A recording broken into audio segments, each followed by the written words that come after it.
There's a machine on this planet that puts hot food into the hands of roughly 1% of the entire human race every single day, and almost none of those people have any idea it exists. You've stood inside a piece of it, you've eaten its output, and you have never once seen the actual thing. McDonald's serves about 70 million customers a day. Sit with that number for a second, because on its own it's just a blur. So make it physical. That's more people than live in France. It's the entire population of the United Kingdom, fed lunch, and then the machine turns around and does it again tomorrow, and the day after that forever, with no off-season. Somewhere on Earth right now a McDonald's is opening and another is closing, and the belt never actually stops moving. Here's the thing nobody tells you. McDonald's is not a restaurant company. The restaurants are the very last inch of a system that is, at its heart, one of the most demanding logistics operations ever built by a private company. Franchising, real estate, marketing, that's the face. Behind the face is a global cold chain that has to deliver a perishable, temperature-sensitive, deadline-bound product to more than 43,000 individual locations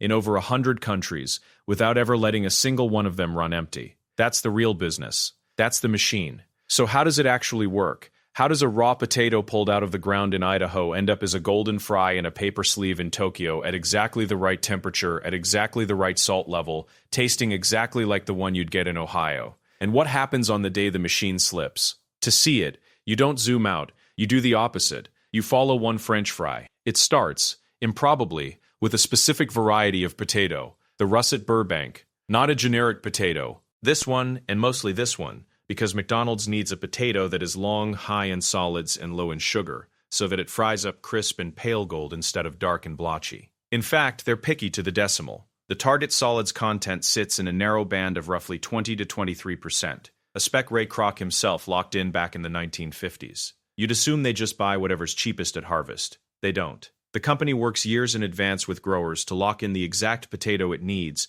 because a fry that's the wrong shade or the wrong length isn't a small aesthetic problem. It's a break in the promise that the fry in your hand is identical to every other fry the brand has ever sold. Sameness is the entire product. Sameness is what they're actually shipping. Our potato comes out of the ground and immediately loses its freedom. It doesn't get to travel as itself. Within a short window, it's trucked to a processing plant. And for the better part of 60 years, a huge share of those American fries have run through the J.R. Simplot Company, the Idaho supplier that has been tied to McDonald's since 1967, when Jack Simplot and Ray Kroc sealed the entire arrangement on nothing more than a handshake. By 2005, Simplot was making more than half of all the fries McDonald's sold in the United States. At the plant, the potato is washed, and then it's fired down a tube by a jet of water so fast that it's forced through a stationary grid of blades. The potato doesn't meet the knife waits, and the potato is thrown into it at speed. In an instant, one potato becomes a fistful of identical shoestrings. But here's the first reversal. You think the fry is basically finished at the plant.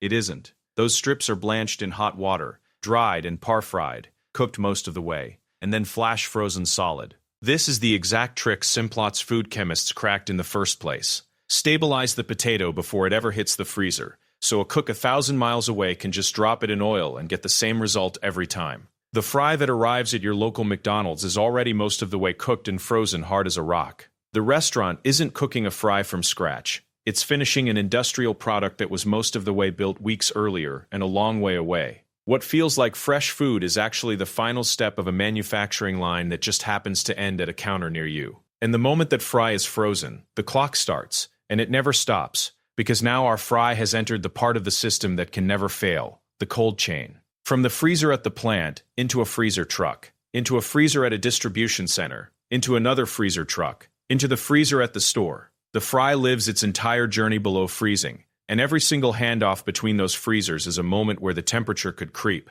the product could soften, and the promise could break. A distribution center serving McDonald's isn't a warehouse in the normal sense. It's a temperature-controlled fortress running multiple climate zones under one roof. Deep freeze for our fry, chilled for dairy and produce, room temperature for buns and packaging, because a single truck to a single restaurant carries all of it at once, and each of those things wants to live at a different temperature. Why one truck? Because of the station that ties the whole thing together, the delivery run. A typical McDonald's doesn't have a loading dock the size of a supermarket's, and it doesn't have room to store weeks of stock. It runs lean, on the edge, taking deliveries on a tight repeating schedule, often in the dead of night so the truck isn't fighting daytime traffic and the store is empty. So the entire order, the frozen fries, the beef, the chicken, the buns, the lettuce, the cups, the straws, the ketchup, has to arrive together, on time, in one climate-partitioned truck, threaded through city streets on a route planned to the minute. Miss that window, and you don't get a late fry. You get a store that, by mid-afternoon,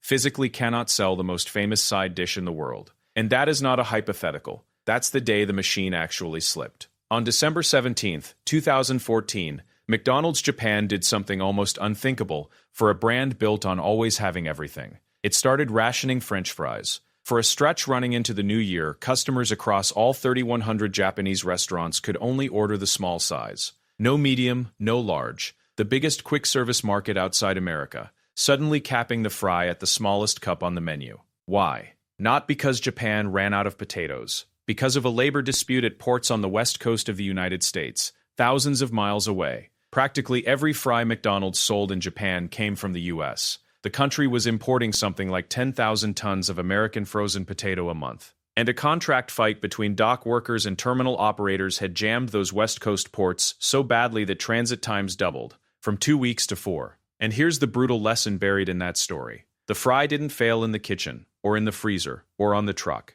It failed at a dock it never even touched, because the cold chain is only as strong as its slowest link. And the whole system is a chain. One long line of handoffs where a jam at any single point ripples all the way to a counter in Tokyo. McDonald's Japan responded by airlifting more than 1,000 tons of frozen fries, flying a frozen potato product across an ocean by plane, which is the logistical equivalent of hailing a helicopter to deliver a pizza. It worked, barely. It was also insanely expensive, and it existed only because the alternative, a McDonald's with no fries, was worse than almost any cost. So think about what that means about the ordinary days, the days you never hear about. Every single day, the fry does arrive, on time, cold, correct, in tens of thousands of places at once, is a day this machine quietly won a race it can never be seen winning. You only ever notice the cold chain on the one day in a decade it breaks. Now go back to that number and pay it off. 70 million people a day, Japan alone burns through more than 300,000 tons of French fries a year,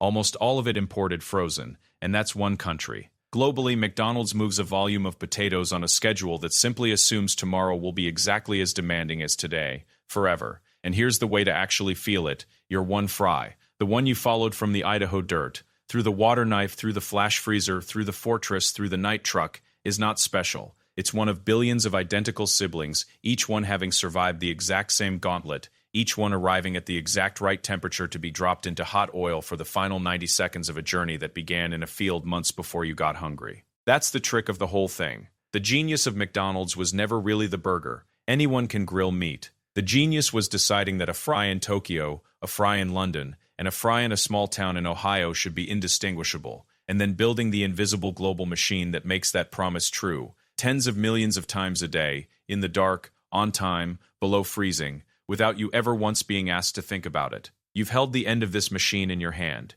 You've salted it, dipped it, finished it in 3 bites. And the entire point of the system, the ports, the freezers, the night trucks, the water knives, the potato bread years in advance, was to make sure you never had to know any of that was there at all.